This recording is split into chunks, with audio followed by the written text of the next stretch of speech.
sitting on the vision, holding back, thinking what if. Got the ideas in your mind, but you ain't moved with it. Scrolling through the winds, feeling like you late, but you don't see the nights they stayed up just to create. You don't need permission, you don't need a sign. Everything you need already in your mind. One step, one click, one build at a time. You not behind, you just getting in line. One step, let's go, you got this. You don't gotta know it all. You just gotta start the call. Every move unlocks the next. Watch your fear turn to a flex.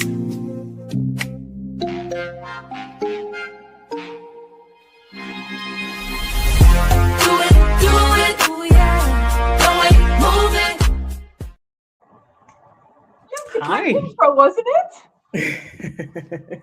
I love being able to move around in the green room, you know, before we hop on. Welcome, Ashanti. So glad you're here. Thank you for having me. And welcome to folks who are rolling in. Please feel free to introduce yourself in the comments in the chat. We're keeping an eye on it, so if you have questions or, you know, yeah, what she said, feel free, please drop them in and I'll remind you a couple of times during the show today. My name is 𝗂𝗵𝗲. I'm the founder and CEO of She Leads AI and Empowered Fundraiser Consulting, and I'm your host for this series called Meet the Create Conference Cavalry. Because we have a saying in She Leads that, you know, the cavalry is not coming. We are the cavalry. And that's one of the things that you really feel in the air at Create, because we know it's the power in the room and also the like softness that comes from being together and having those intricate like networking connections that we know are going to allow us to be extra powerful afterward. Yes. It's just that spark. And we get to know each other on a real level because in addition to all of our sessions on AI, we also have fun. We have a silent disco, we have an analog art lab. I'm hoping that we'll be able to do book signings for all of our women who have written books this last year, which is many. Oh, Chris. Yeah. Hi. And yeah, there's something about being able to move during a conference that seems extra special. You know, Yes. I'm just so used to the performative, you know, standing up straight, wearing a suit, probably wearing Spanx, trying to hold on to my wine and my beverages and my napkin and shake hands. At the Create Conference, all of that stuff kind of melts away. So for those of you who are curious about it, there is the QR code. Click on that. It'll go to our conference website. Our schedule is getting closer and closer to final every day. We've got Vanessa Chang, who many of you know as Think with V. We've got Erica Stanley doing a session on, you know, onboarding clients and other critical business ops that AI can just take something from being such a just like unnecessary complicated process, especially when humans are humaning, you know, during onboarding. So she's going to take us through that. We have amazing building sessions with Lauren Irving and and Medina and Beth Lyons, who are going to build. We're going to do kind of beginner, medium, and advanced building. But if you're into building agentic infrastructure, these are your gurus. We're going to have a panel on matriarchy and AI governance, and so on and so forth. Importantly for this conversation, Ashanti is going to speak at 11:15. That's Utah time, because this is in Salt Lake City, on Saturday. Yes. You will not want to miss it. And with that, I want to welcome Ashanti to this conversation. If you saw our promo, you saw that this conversation is around how the world, the economy is set up for dual incomes at least. Everything works around that, right? It's like, you know, taxation, costs, cost of living, housing. Yes. And have somehow or another deemed it not only socially acceptable to penalize single women, but just outright stand in their way. Women who aren't well resourced financially, Yes. have a much harder time making change in the world. Yes. Yeah. So the thesis here is that you don't need a second income that comes from another human being. You have the opportunity right now to make that additional income yourself. And we're going to share a couple of ways that we do that in our own businesses, as well as ways that we're seeing working well with our colleagues and peers. Yeah, absolutely. In the setup. Yeah, and it's really important because, you know, single women are a really fast growing consumer group, especially in the UK and the US. In addition to that, we are a significant proportion of many workplaces out there as well. And yet, you know, infrastructure, organizations, and systems struggle to even acknowledge how much economic agency single women have, and also disposable income certain age ranges within that singledom group also have. And so it's always struck me as not good business, essentially, to only market to women through the lens of motherhood and partnership, because there are so many women who don't orient their lives around either of those experiences. And as you rightly said, then when it comes to your economic life as a single woman, you are acutely aware quite often that you are unsupported by infrastructure, really, whether it's estate planning, banking, mortgage applications, etc. It's really important that we are well resourced as single women. And from my point of view, when I look at what artificial intelligence is enabling in terms of being able to generate income, free up time, amplify your IP, I think that this could be a really good opportunity for single women who are open to learning how to use artificial intelligence. Same, check. One of the things that makes me think about, and I'd love to ask a follow-up question, is how are you seeing women identifying where to apply AI in their businesses, where it's working? And like you and I, we have access to so many use cases with our women colleagues. We learn really, really fast what's not working and what's working, and that white space, we can see that sliver of white space, and you and I are like, we know the white space that is perfectly shaped for us. Yes. It's not that easy to identify if you haven't been doing it your whole life, right? If you haven't been in sales, or have sales as part of your vertical, pretty tricky. So how are you seeing, like, what different business ops lead to business development that women are using AI to amplify?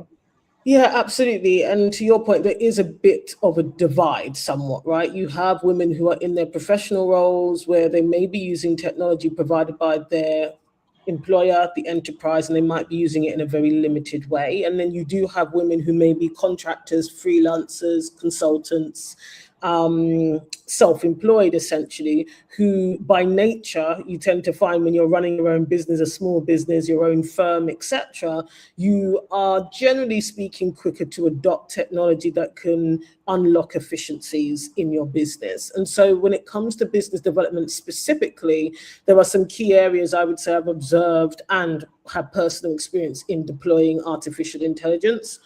One of them is on lead generation. So if you've ever kind of had to run your own sales pipeline, create and maintain your own sales pipeline, using artificial intelligence can be extremely helpful for identifying potential clients. So lead generation, B2B decision makers, using artificial intelligence to do a scan and identify buying signals in the types of organizations that you may want to sell to and work with.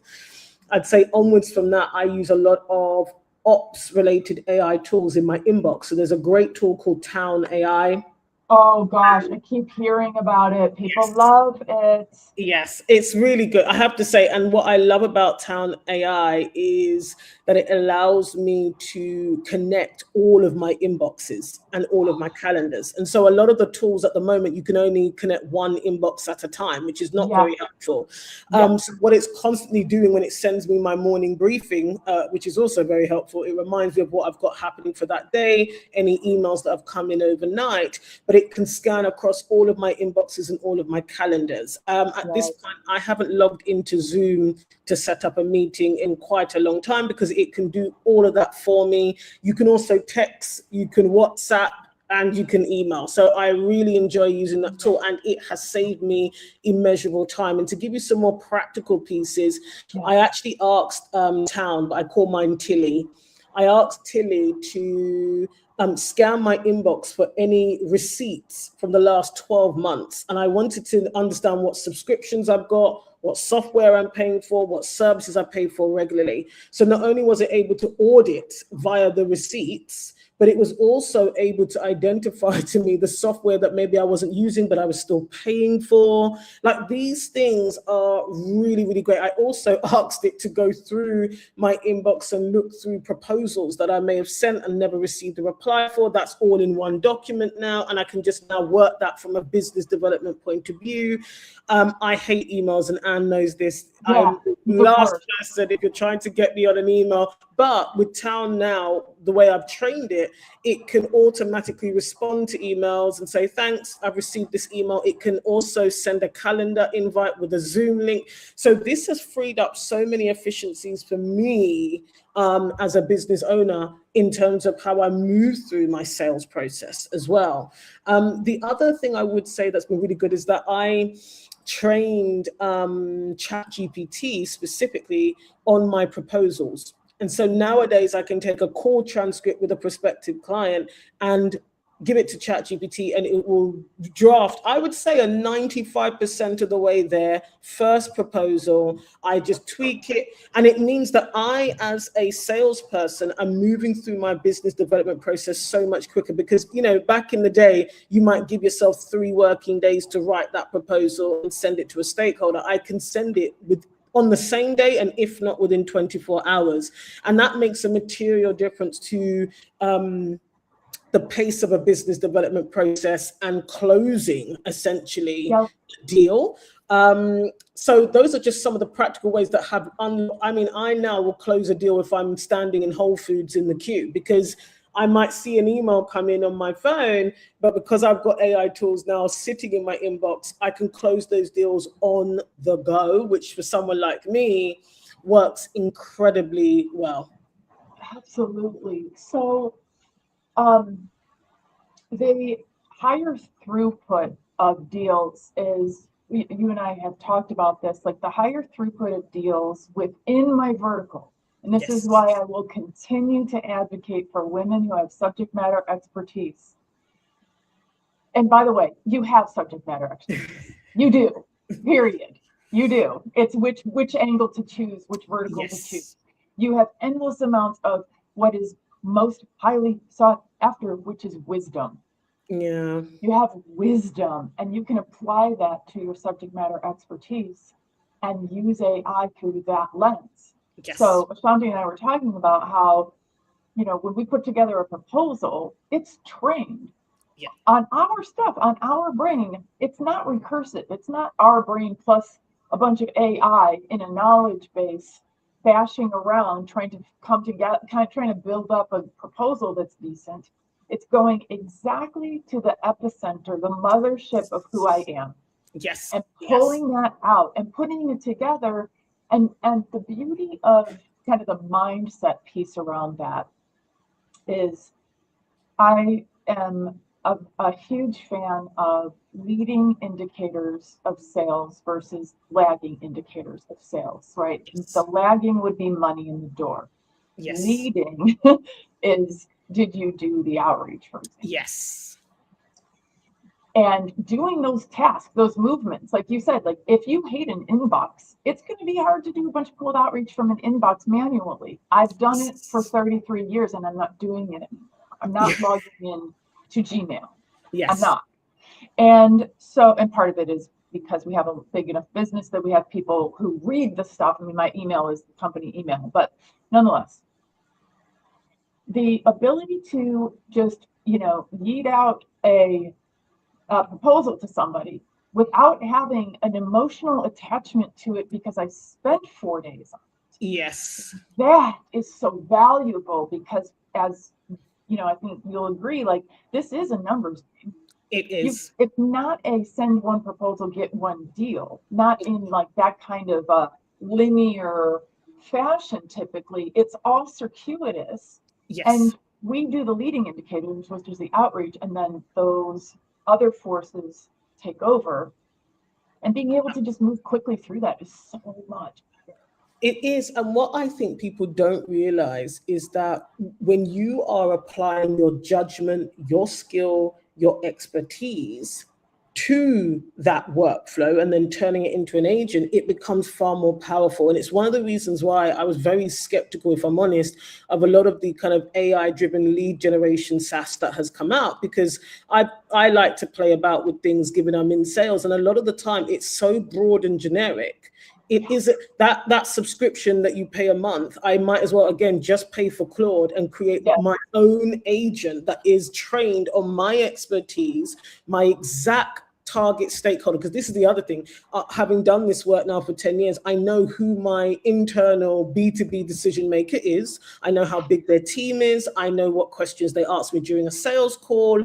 I understand the buying signal. So when I built that agent, it was built around that judgment and knowledge. And so when it's going out and scanning, it's only looking for those types of decision makers. It's not just looking at job title, it's connecting dots that I would have had to have connected manually, like I have been doing for years, except now it can do an auto. And what I love is that I wake up in the morning, I have an email in my inbox with 10 new leads, and it's also drafted. The first email is sitting in my drafts. And so my job is to double check the ranking system that I created, because I get it to always rank and double check its work. Go and check that, and then I go to the draft, see if anything needs to be tinkered, and send it. I actually have an email sitting in my inbox right now from a brand that I did that exact same process on, and they've replied and said, what do you have in mind? Like I really cannot encourage women more to look at how they can use these tools and specifically customize them to be purpose-built and aligned with what your objectives are commercially. Yep. Okay, also, if you're doing that, if you're starting to set up those motions when you're doing like one outreach email, immediately you're doing a bunch, and you already you've gone from 0 to 1, right? What's the hardest part of going to the gym? Getting from the couch to the doorknob. Yes. You've already done that part. You're there, and now you have one piece of really good content for a knowledge base to point your AI to say, this is how I write sales outreach. Yes. Now go do the research, which the research for me is the unlock. Yes. Even more so than the automation, it's the research, to your point of, I would have to do this myself. I would have 15 Excel spreadsheets. Yes. I would not leave my desk. I don't even know how many Friday nights I spent going through donor lists and triangulating them, because I'm going on a trip to that area. Yes. And it's like, and now I'll cross-reference like LinkedIn. I'll export my LinkedIn data, cross-reference it with my calendar, cross-reference that with my email, cross-reference that with my CRM, and then I can rank just like you. Like you can go, here are my criteria. Do they hit this? Give them a ranking and send them to me. And I have them send I have my chief of staff also send me their LinkedIn. I just get a blitz. It's called LinkedIn Blitz, and I get 10 of them a day, because I can't find anything to comment on LinkedIn anymore. So I have them send me non-trash, like people I know. Click on those, engage, interact, make that part less painful. Reduce the cognitive load so you can just do the thing. Do that exactly. And I think that's really important, because the truth is, if you've been in sales for any amount of time, you know, the fortune is always in the follow-up, right? So the process is really important. Your hope and your optimism, none of that really matters. Neither does your positivity. It is really a system-based, yeah, it's all about systems and processes when it comes to sales. And I think there's just such an opportunity for women to free up so much time, get the kind of results they want quicker by deploying some of these AI tools. So Town, for me, has been a real game changer. I would say Claude I use for operational pieces, very specifically, and then I use ChatGPT for my ideation. And I find that, and also, by the way, whenever I'm building an agent in Claude, for me personally, I tend to work with ChatGPT in quite some detail in my folder and my drive. Then I get it to create me a manual that I then take over to Claude. And I can tell you the exponential difference in quality in terms of what Claude is producing as a result of following that workflow is incredible. Incredible. Well, okay, so same, because I do find, I'm surprised by it, I'm not even sure I want to say it out loud, but I do find that the natural language processing part of ChatGPT is so much better than, I use Claude in the terminal, so it's probably my fault, but it's rigid. Yes. And it leaves so much meat on the bone. So it's unfortunate that we need to go around, and I often lose my chats, and I'm like, where was I talking about that profound thing if I didn't create an artifact, And Vanessa Chang talks about this.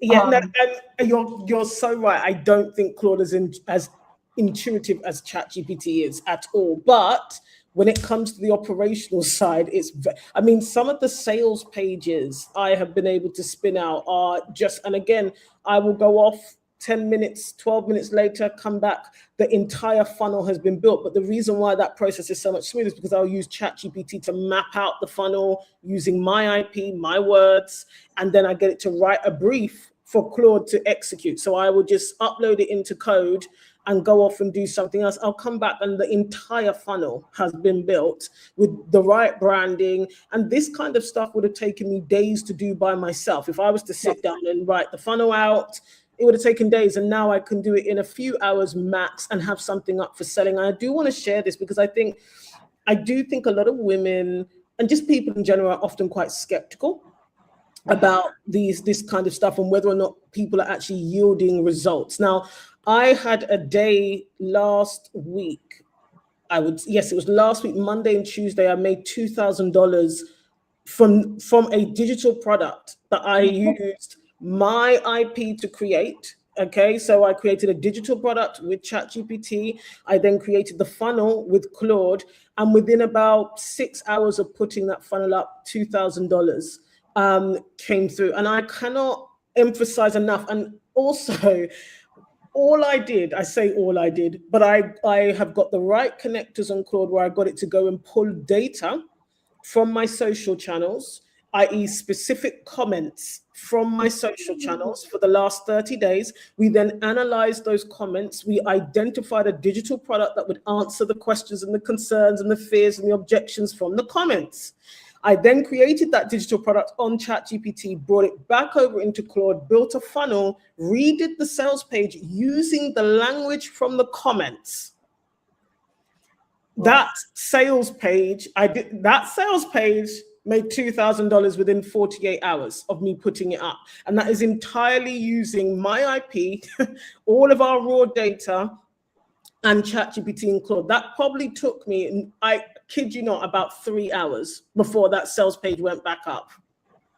Okay, and I want to point out for everybody here, Ashanti did not say, I made 20,000, I made 200,000. She, in all of, like your business is booming, and you very well could say, I made $200,000 in 3 hours. Like, that's not beyond the realm of possibilities. But I just want to point out that we're not up here saying 100x, 10x. We're literally saying, do this relatively light lift, right? It does take some imagination. It does take some grit. It does take trial and error the first couple of times. There's no question. It also takes a lot of humility to accept that 85% of your version of perfect is probably everybody else's version of perfect. Nobody knew. No one knew what words or how poetic you thought you were going to be. Yes. You know, like using AI in general, after putting together a Fort Knox-like brand guideline that is very, very, very strict. Like, I have to give it like an act of Congress to overwrite the brand guidelines. Once I do that and connect it to tools like Fireflies, meeting notes, pictures of my notes from following up from meetings, etc. You know, everyone can use their imagination on the inputs that they have in their business. I can create custom proposals for anything I want to sell that brings in to a non-surveilly level, right? We want to avoid surveillance level of us using data in weird ways to capitalize on the nuances in there. But I can create, you know, all of this outreach that says, I really enjoyed our conversation in August. I am so excited about the growth that you're endeavoring, including, and list it. Not just one of these things that lands in your inbox that's like, you know, a cold sales call that doesn't have anything to do with me or doesn't even apply to my vertical. It's just easier. We used to have to sit there for hours to write those kind of emails. Yes. And I think, you know, the thing for me as well, I love the fact that you talked about, you know, $2,000 for a lot of people is life changing. If they have a family, and like I said, if you are a single income household, $2,000 is significant money. And this is why for me, I really can't encourage women enough, because it's not necessarily about saying you need to be a billionaire or a millionaire. It's about actually what would materially change for you genuinely on a day-to-day basis if you actually just brought $2,000 into your bank account a month, right? And on top of whatever else you already bring in from knowledge you already have. You're not going on a course. It's not another certification. No. It's the knowledge that you use. This is knowledge I use in my day job. So it's not new, it's not different. It is what I do anyway. So can you talk a little bit about why you have stayed in your vertical, in your business, while also doing Unpunishable Woman's incredible growth? I feel like that's going to be inspiring and reassuring to a lot of women. So I think there's a few things. I have a love for what I do. Genuinely, I really love the work I do with corporate organizations. I came from a corporate background before I went self-employed.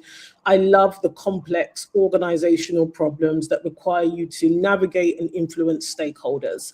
And I'm very good at diagnosing problems that usually the stakeholders can't see. And I'm very good at getting a strategy in place. That's basically what I'm known for in my vertical, is the strategy development and the sharpness often of the reports that I produce for the C-suite and the board, where I literally break down exactly what their stakeholders need to do.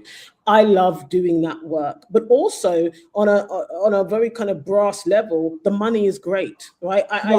You know, and it can be far more predictable when you have a clear business development process. And so for me, I prefer the idea of making a few six figures a year from a handful of clients, as opposed to having to focus on volume, right? You get to really get to know your clients. You work with them on a long term. My average tenure is between 2 and 3 years with a client. And I actually quite enjoy that, right? It's good for my lifestyle, my quality of life, my peace of mind. And so those are some of the practical reasons why I still have what I call my day job. But I think thirdly, it keeps you really sharp, because one thing for me as a teacher and a thought leader, I do prefer to teach from experience. And I do believe it's very difficult at times to help people with the potholes, the pros and cons, when you don't know what it's like to partner to the solution. You don't have any experience in what happens when things go wrong, what happens when high risk things occur. And I mean, look, I'm a believer that I understand that some people enjoy teaching things that they find interesting. But for me, I teach what I know. And that is the reason why I can get results with clients, because I've already seen these potholes before. I can anticipate them and I can partner with them through it. So for me, it's been important to keep a day job. As a single woman, it's important to me to have a long-term view also of the economic viability of my life. So that's why I enjoy having my day job, as it were. Yeah, that's absolutely. So all of the things that you said are also my reasons for continuing with this part of my career and making that, like, treasuring it, right? Protecting it and making decisions that are like, just because I can doesn't mean I should. Yes. Starting to get into that realm of my life, which is a new level of maturity on my part. Right? Because we can, and this is one of the, I think, semi-crippling parts of what a women's adoption journey in AI is like. You have to figure out for yourself, what do you actually want to do with it? Because you can do almost anything now. To your point, you can teach a whole course on something that you're just curious about, if you want to go that route. Or you can codify your, I don't know, is it codify or codify? It depends. Codify your knowledge Yes. and rinse and repeat, whether it's through a lead magnet, whether it's through a course that you double, quadruple, quintuple down on, and you're perfecting it over time, or whether it's something entirely different. It's like, you have this opportunity, but you've got to choose. You have to. And I have a confession to make. I have a number. Look, AI is probably one of the worst things that could happen to me, really, because if I could split myself 10 ways and live 10 different lives, I genuinely would, because to your point, you realize now the distance between an idea and execution is minimal now. And when you have the drive and the hunger, you can, well, someone like me can definitely go down a rabbit hole, and within a weekend, I can build a whole new business. And so I've gone down, there's one particular rabbit hole that gets me all the time, and I literally have to restrain myself because now with AI, I literally can see the dots connecting in my head in terms of, well, actually the setup for that is very easy now. But to your point, I always come back to what are my two areas of expertise that I know like the back of my hand, that someone could wake me up at 2 o'clock in the morning and I can tell you exactly how to get that result. And for me, it is the selling to organizations. I know that like the back of my hand. And of course, my unpunishable woman thesis, as it were, around invisible contracts. Those are the two things I know like the back of my hand. So what I have to restrain myself into doing is always thinking, how am I using these tools to grow those? Yes. All right. So here's a question. When we are encouraging women to get into AI, like to know how to use the tools, what are some of your top burning reasons why women should know how to use AI? And even more, be in the driver's seat when they're using it. Where to start with this piece? Look, I think that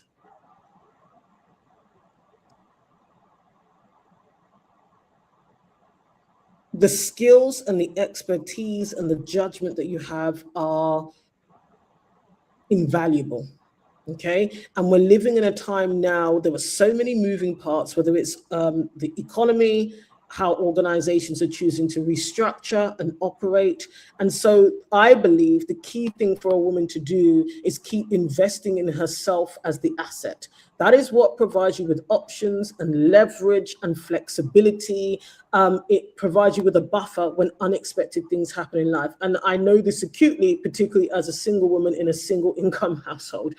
And so one of the things that artificial intelligence can do is allow you to capture your IP and all of your knowledge. First of all, hold it in one place. But secondly, it can free up for you a lot of cognitive bandwidth. It will allow you to concentrate on adding value in the ways that only you can, whether you're employed or you are independent in terms of business separately.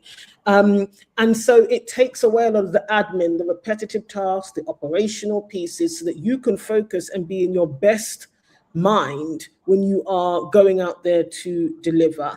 And I I mean, you know this, the skill gap is going to get wider and wider because there are people who may have been practicing with AI for a few years by now. And that gap is only going to get bigger and bigger. And I think it's really important for women to choose one AI tool, master how to use that tool first. Take your time, but choose one thing, experiment, play with it, figure it out, because your judgment is just as important as knowing how to use the tool itself. Yes, yeah, knowing, it's like, I wish I had a better recommendation other than to take a leap of faith and just trust the process. Yeah.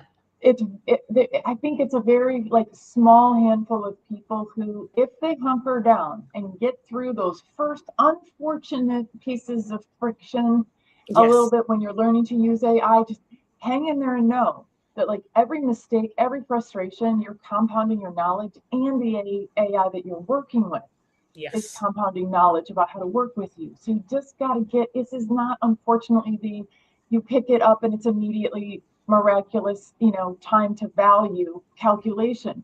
Although you can definitely start getting some efficiencies. Yes. It's just that efficiency is the least interesting aspect, as important as it is. Yes. Efficiency is good. Reducing the cognitive load is great. It is great, and it compounds. And this is why I think it's important for women, to start now, because it will compound with time. So I've made exponential, and I've been using AI for probably about 3 years. The last 4 weeks alone, the progress I've made from just focusing in on one aspect of building an agent from start to finish, not a task, an agent that works without me. I have blown my own mind about what is now possible. Now I'm thinking I'll probably turn this into an app with a team of agents, and then I can go on and think about, do I want to monetize this at some point? So it's so, I think, important to start now to develop your skills in this area, and also future-proof yourself. Because one of the things I always say is you can't control the economy, you cannot control what organizations choose to do, but you can future-proof your own skills. You can do that. You really can. And I wanted to show everybody something, if I can find it. We started building agents a few months ago, and it has been a journey, right? We went through the phase as a group of us. So like going from individual contributor to like maybe working with a contractor even, or a collaborator. I feel like that's the next frontier for so many women in business. Is how can you take your system and make it work for multiple people, because then you can get ginormous leverage. Yes. There's a phrase, never waste a crisis. So this summer we had a lot going on, and it forced me to, in a disciplined way, sit down and babble out different business processes that I'm used to doing over and over and over again, that I sometimes think other people would inherently know how to do. Yes. Through that. So I'm taking it from the individual contributor level of use, which is amazing. I've had so much, like you, even in the last 4 weeks, I'm like, oh my gosh, to a level that becomes a system that everybody else can plug into. That then when I, as CEO, visionary person, I sit down and I say, and all of a sudden, this thing that I thought only I could do, which is I should challenge that in and of itself. All of a sudden, there's no reason for me. It wouldn't make sense, because it's totally obvious how to do the thing. Yes. And everybody else who's using an AI in the company, they can just run with it. And I think also it depends. Obviously, your personality is hugely influential here, because for me, coming from a compliance and risk background, when I first started using AI and building these agents and tasks, I was building into it the way I would have built into the project from a human point of view. And so sometimes when I hear other people saying things like, well, AI just tells you what you want to hear, I can hear that that's because of the way you're using it. But because I'm from a compliance and risk background, I built it in with as much do not do's and risk identification. That is how I'm getting amplifying my IP and moving faster. It's not because I need it to affirm me. It's not because I'm asking it to agree with me. In fact, I'm building agents that are stress testing everything. And I think this is, again, that judgment piece, which is almost intangibly valuable, because you're bringing that to the tool, okay? And so I recognize that it is merely an extension of me. That's what it is. And so it is as rigorous as I am in my profession. So good. So you said something that I wanted to dive into a little bit.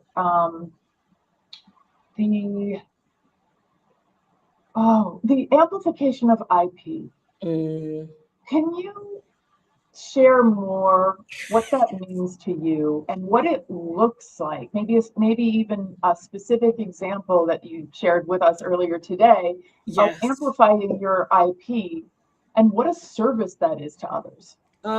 So obviously, most professionals over years will have various reports, strategy documents, notes, thoughts, ideas, deliverables, and they all just sit on both of my devices, essentially. And so one of the first things I did was organize my entire drive, and then I connected it to Claude and ChatGPT respectively. And then what I did is I identified what assets I'd actually like to create. Now, for me, so far, it's been ebooks. It's been ebooks, and I would say digital products more broadly. And I literally have been able to dictate using natural language. When I teach this inside an organization, here are the things that I teach them. Here is the learning journey. And I tell you what, I just love this stuff. Eventually, after the first round, I created a learning institute agent. So I codified all of my learning design knowledge into an agent, first of all. And then now what I do is I may know, right, I need to teach invisible contracts for a senior female leader in an organization. I literally feed my thoughts into that learning institute, and it turns it into a deck for a workshop. It turns it into a keynote, but it's all with my IP. It's not pulling from anywhere else, but a drive that I've had for 8 years, where all of my reports, my proposals, my workshops, my handouts, my surveys, my questionnaires, my onboarding field. So it's using real data that is mine, not taken from the internet, and it is reorganizing that in whatever form I now need it. And so I can move a lot quicker now when I'm working and delivering to clients. And like I said, one of those ebooks, I probably made about, I think, $2,500 off of one of those ebooks. It's a $49 ebook. It took me 30 minutes to get it from idea onto a sales page and up in a bio. I haven't even got onto selling it to corporates yet. And when I get there, I now know I'm going to have the machine that I need so that I can focus on selling it. Okay, so now we have to talk to women about what is their personal line about how much of their IP they're willing to put out into the world to attract people to them. Yes. And I bring it up probably for the reason that you would imagine, which is that there continues to be, I see, a misunderstanding about IP. First of all, IP and AI. Also, an overestimation of the importance of holding your cards close to your chest. Yes. That's my opinion. The more I give away, and now I'm on a full giveaway, this is my new thing is, what can we give away as fast as possible? Yes. Because I have too much, and I also feel guilty about the knowledge that I have accrued because of my privilege. Yeah. That I'm hoarding it, kind of like I have beef with the tenure system and referee journal articles in science. It's kind of like that. It's like, I can coast. I've got all my IP. Yeah. Is it my responsibility to give back? So there's a softer leadership component of it, as well as business development. Tell the people what you think about giving away IP and how you protect your IP that really is to be protected.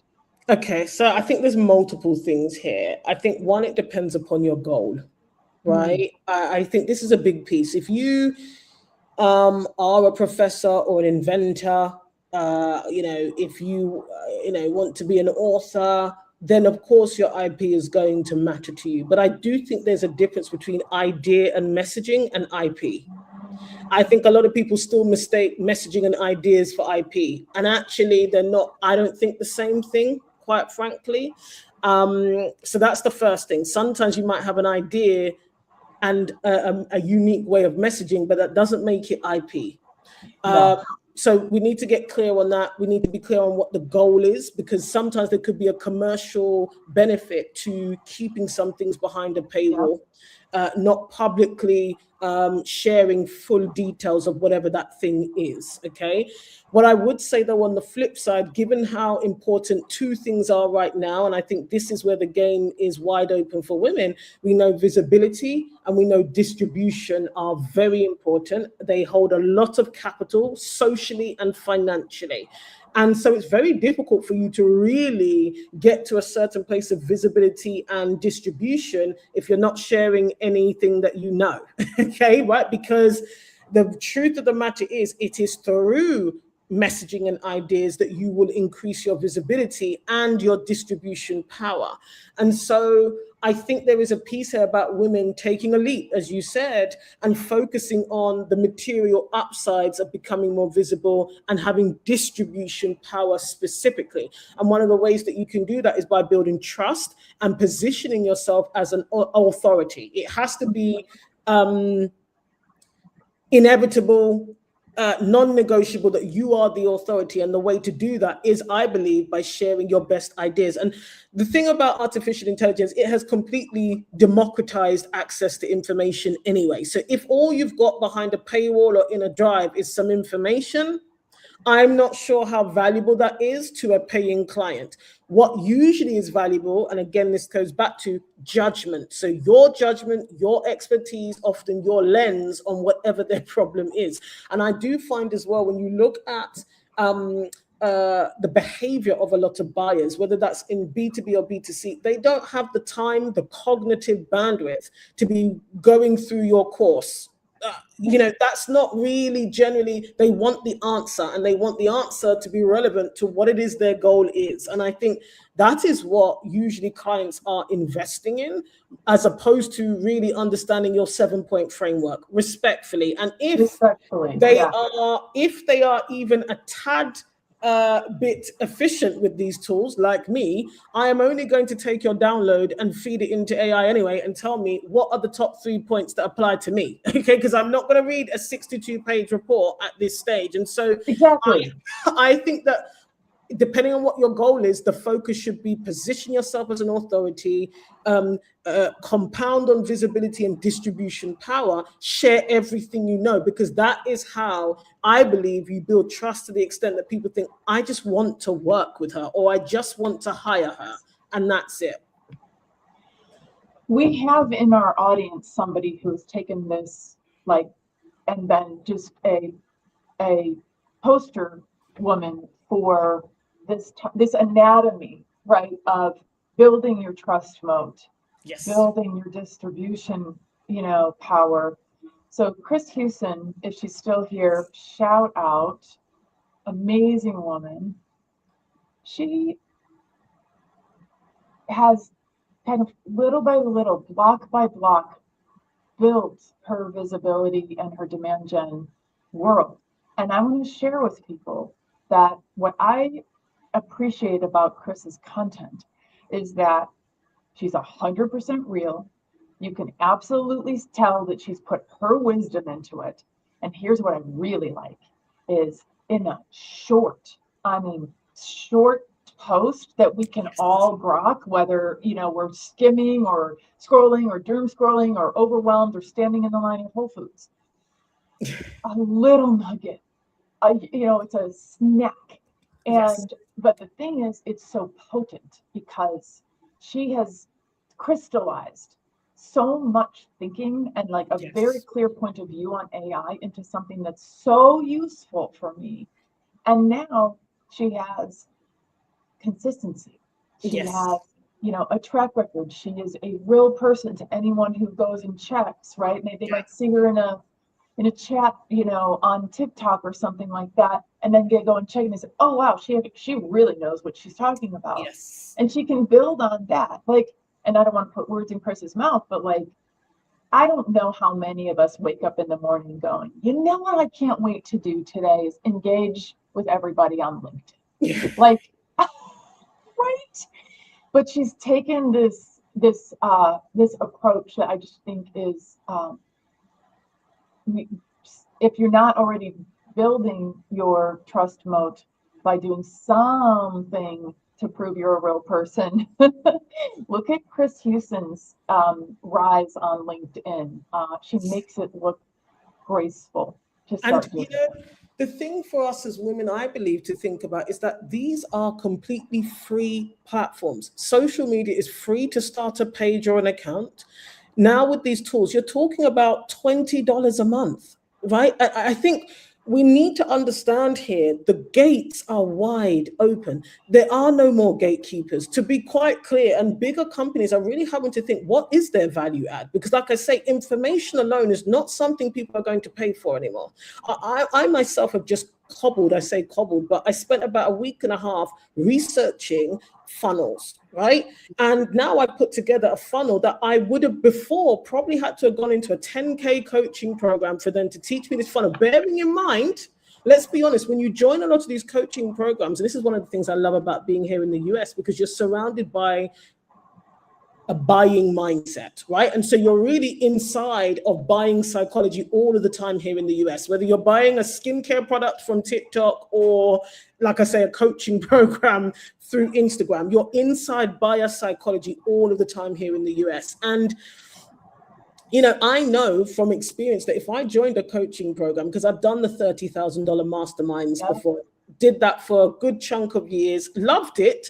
But what I understand is how the funnel works. And so if I were to join one of those coaching programs, they're still going to ask me to come with the IP, come with an offer. Okay, they're going to ask me to do the work of writing the copy. I have to still buy the same software I'm using now. So yes, it is true that what I'm investing in is their judgment. But here's the thing, Anne, I've just put a killer funnel together right now. By Monday, it's going to be in place. And then my job is to organically drive traffic. Now, I'll do that for 90 days. I'll see what results I get. If I feel that there's a gap because of something I don't know, then I will invest in a specific, you know, consultancy package to get somebody else's judgment, to look at what I've got and say, here's the gap, this is how you 10x that result. And I think this is something for women to realize now. It's sweat equity.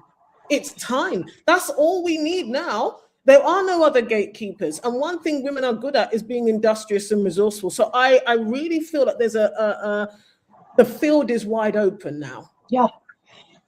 Concrete example, I used to say, and I was at the time utterly convinced that most women who are like coming out of corporate or education or nonprofit and beginning to be an entrepreneur, that there was going to be about 20K in just money kind of sifting through your fingers because of the industry that is built around selling these offers to women. Yes. They look so juicy and so like they're going to solve your problems. And sometimes it will. Yes. And sometimes you're spending a lot of money on these courses and finding out that at the end of the day, all they're going to say is do Facebook ads. Yeah. Which you could have gotten to that result by yourself. That 20K into, and the ads again, right? Like you got to build a website. You got to do this. You got to do that. You got to have this. But now I would put that down to like a few thousand, because, you know, some of the your tech stack is more expensive than it was a few years ago. You might need a little bit of support just to get things going. I have a friend who's launching her business, and she made the decision. She's just front loading hiring people to build her visibility and her distribution. I'm like, girl, you're not making any money. How are you affording it? She's like, I'm not. It's an investment to get that jump start. I was like, I don't hate that idea.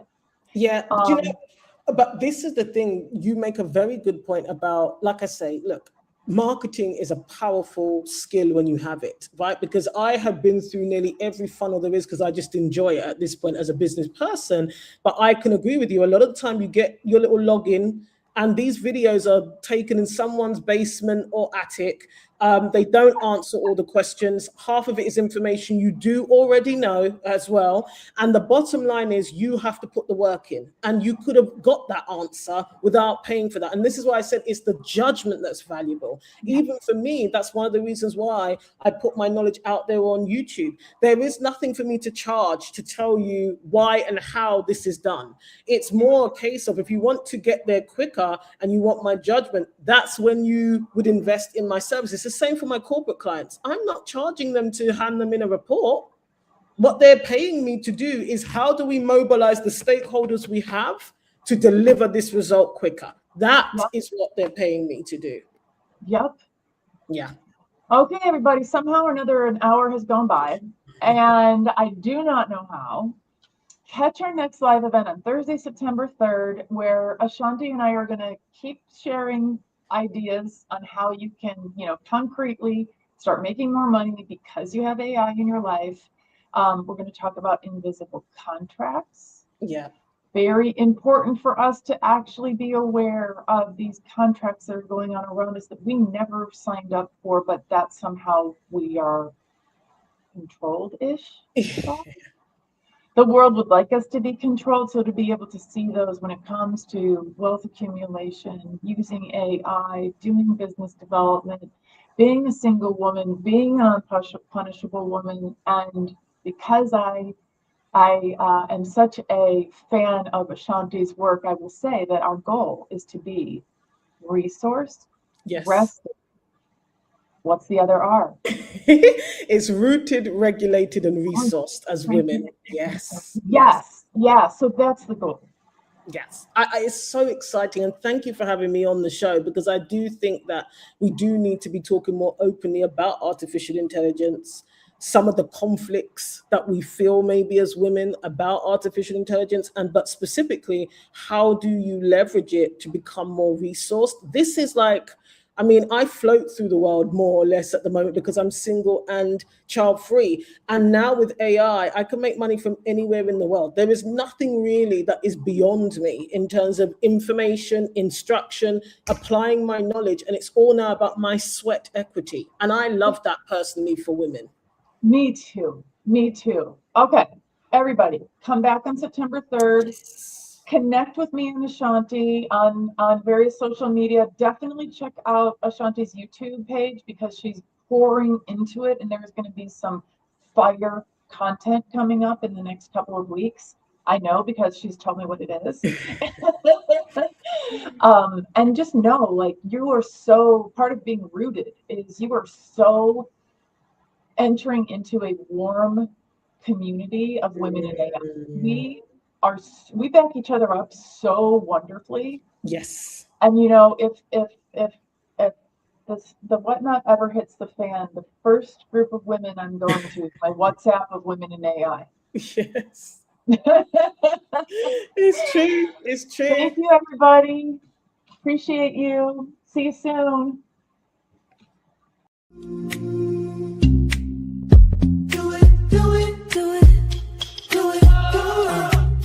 You've been sitting on the vision, holding back, thinking what if. Got the ideas in your mind, but you ain't moved with it. Scrolling through the winds, feeling like you late, but you don't see the nights they stayed up just to create. You don't need permission, you don't need a sign. Everything you need already in your mind. One step, one click, one build at a time. You not behind, you just getting in line. One step, let's go, you got this. You don't gotta know it all. You just gotta start the call. Every move unlocks the next. Watch your fear turn to a flex.